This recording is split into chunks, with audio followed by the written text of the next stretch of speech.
Sheffield, England, a Friday morning, 1953. Dorothy stands at the kitchen table holding a small paper envelope. On the front, written in neat pencil, is one word: rent. Beside it sit 4 more envelopes: groceries, coal, savings, clothing. Her husband had brought home his wage just an hour before. There's no banking app, no spreadsheet, no financial advisor. Within 5 minutes, every pound had a job to do. Nothing was left to chance. Nothing was left to a moment's decision. By the end of that week, the rent was paid, the coal had been delivered, the larder was full, and somehow there was still money left in the savings envelope. Today, Britain's personal finance industry is worth more than £4.5 billion a year. Budgeting apps, finance influencers, money management courses. Dorothy had none of these. All she needed was a pencil and 5 paper envelopes. Those envelopes were built on a philosophy born in wartime Britain: make do and mend. This wasn't a budgeting technique. It was simply how people lived. And strangely enough, it gave ordinary families something millions of people are still searching for today: peace of mind. In this video, we'll uncover 10 forgotten money habits that have quietly vanished from British homes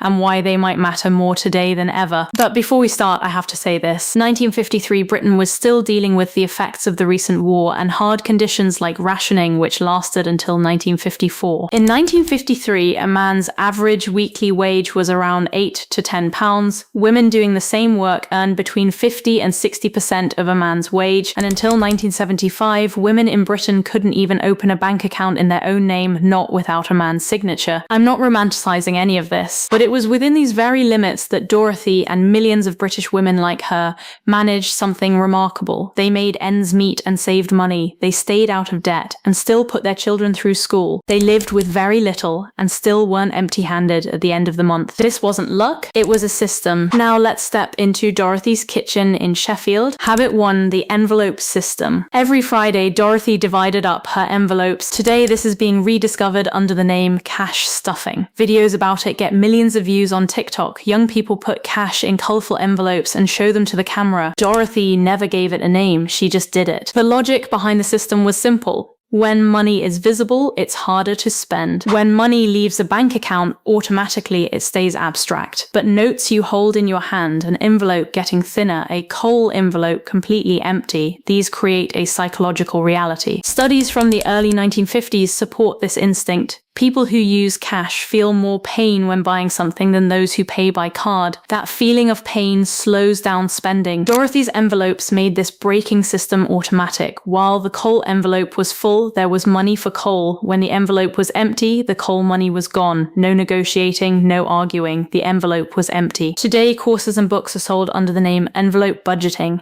Apps like YNAB digitize this exact same system and charge £15 a month. Dorothy's envelope cost a few pennies from the stationers. Habit 2, keeping a notebook. In Dorothy's kitchen drawer sat a small notebook. Every expense was written down there. Bread 2p, coal delivery 2 shillings and 6p, a new collar for her husband's work shirt 4p. This notebook wasn't a bank statement, it was a record of commitment. Writing down a purchase makes it real. Something real can be questioned, and something that gets questioned makes you think about whether it should happen again. A British family account book kept between 1953 and 1962 survives today as a historical document in the archives. In it, a man's wage in 1956 comes to £914 a year, and every expense every single week is recorded in full. These families didn't see keeping an account book as a financial discipline technique. It was simply the natural way to track what they spent. What's taught today under the name mindful spending was nothing more than the little notebook in Dorothy's drawer. Habit 3, living without debt. There were no credit cards in 1950s England. Barclays launched Britain's first credit card in 1966. Before that, consumer credit relied on hire purchase, buying in installments, but the post-war generation was wary of hire purchase too, because they understood debt in a very concrete way. Debt meant someone doing you a favor and living under the weight of that favor. Debt meant handing control to someone else. Many of the women around Dorothy were raised on one principle: save before you buy, wait if you must. but don't borrow. Today, this principle is described in psychology books under the name delayed gratification. The 1972 Stanford marshmallow experiment showed that children who could wait for a treat went on to do better in life, but Dorothy's generation adopted this not as an experiment but as a way of life. Today, the average British household carries around £2,800 in credit card debt. Who knows what Dorothy would think hearing that number, but not one of her envelopes was ever marked credit card payment. Habit 4. The make, do, and mend philosophy. In 1943, Britain's Ministry of Information published a small pamphlet, Make, Do, and Mend, make do with what you have, and repair it. The pamphlet taught housewives how to repair clothing, turning worn shirt collars inside out, unpicking jumpers and knitting them again, protecting cottons from moths. Born as a wartime necessity, this philosophy carried on as a habit long after the war ended. When Dorothy saw a tear in a skirt, she didn't throw it away. She opened her sewing box first. This wasn't just an economic decision, it was a value passed down through a whole generation. Something well made deserves to be repaired. Today, the visible mending movement is rediscovering this same philosophy. There are Instagram accounts showing off their stitch repairs, courses, books, and consultants under the name sustainable fashion. Dorothy didn't see this as environmental awareness. She saw the tear in her skirt. She opened her sewing box. 10 minutes later, the skirt was wearable again. Habit 5. Sharing resources with neighbours. In 1953 Sheffield, most homes on a street didn't buy the same equipment. One had a ladder, one had a big preserving pan, one had a special sewing machine. One had garden tools, and this equipment quietly moved around the neighborhood. Today, this is called a tool library or the sharing economy. Airbnb, shared use tools, neighborhood libraries, all modern versions of the same idea. In Dorothy's neighborhood, this system ran without contracts, without money, purely on trust. One study shows that social trust in 1950s British neighborhoods was far higher than it is today. That trust made sharing resources possible, and sharing resources meant no household had to buy everything separately.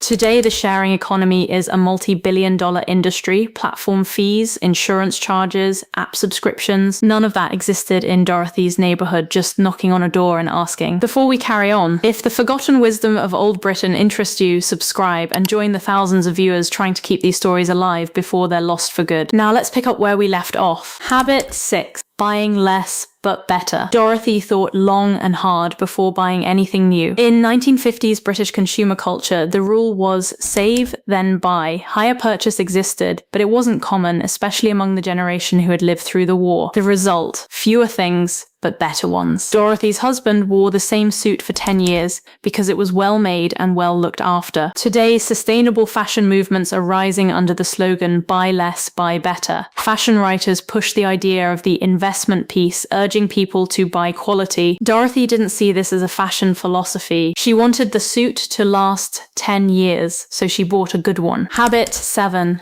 The holiday fund. In 1950s England, a holiday was considered a luxury, but most post-war British families still took one short trip a year, often to British seaside towns like Blackpool, Scarborough, or Brighton. How was this holiday paid for? With an envelope, with small amounts saved up over months. The holiday club system was especially common in the north of England. Grocers, butchers, and small shopkeepers ran informal savings schemes where customers paid in small weekly amounts and drew out the full sum come holiday season. This system ran entirely on trust. There was no legal protection at all. But it worked, because the culture of the neighborhood created a kind of social pressure that made it unthinkable for a shopkeeper to run off with the money. Today, this method is taught under the name sinking fund, saving small, regular amounts for a specific goal. It's one of the most basic pieces of advice in personal finance books. Dorothy called it her holiday tin. Habit 8. Making things by hand. This was the habit that surprised me most while researching. During the war, the government's Dig for Victory campaign encouraged every British household to grow its own vegetables. After the war, the habit continued, partly out of economic necessity and partly because it had become part of the culture. DEFRA records show that in the 1940s, rural British households grew more than 90% of their own fruit and vegetables. Even city households relied on their own growing for over 40%. But growing food wasn't the only thing people made themselves. Dorothy made her own jam. She baked her own bread. She knitted her children's jumpers. Sometimes she even replaced the collar on her husband's shirt herself. Each of these things avoided an expense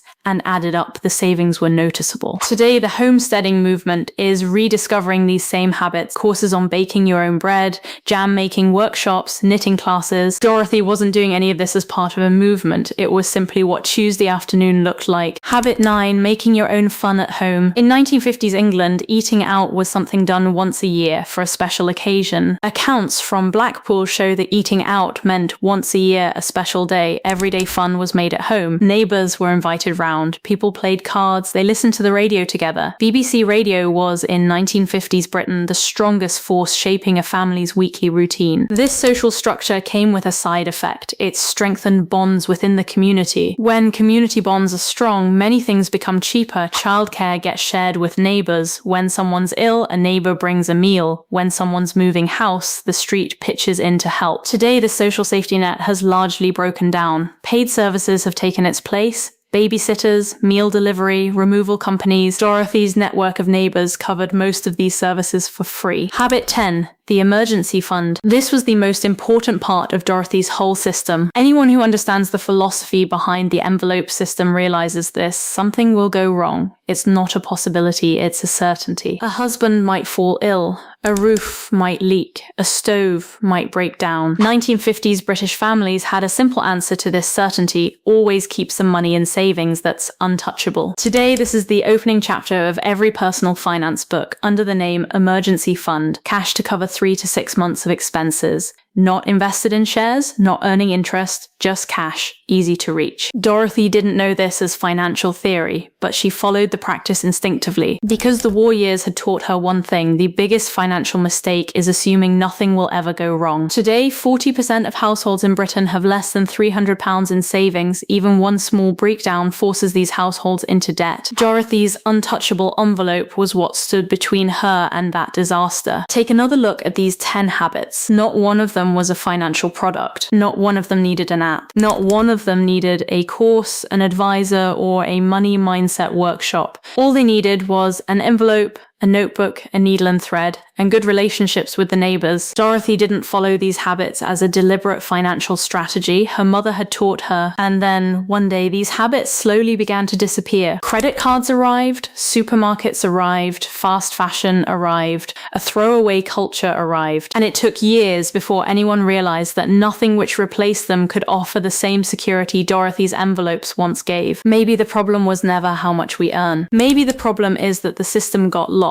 And bringing it back doesn't need a fintech startup, a financial coach, or a money mindset course. Just 10 habits. And remembering to see them might be enough. If you tried one of these habits this week, which one would you choose?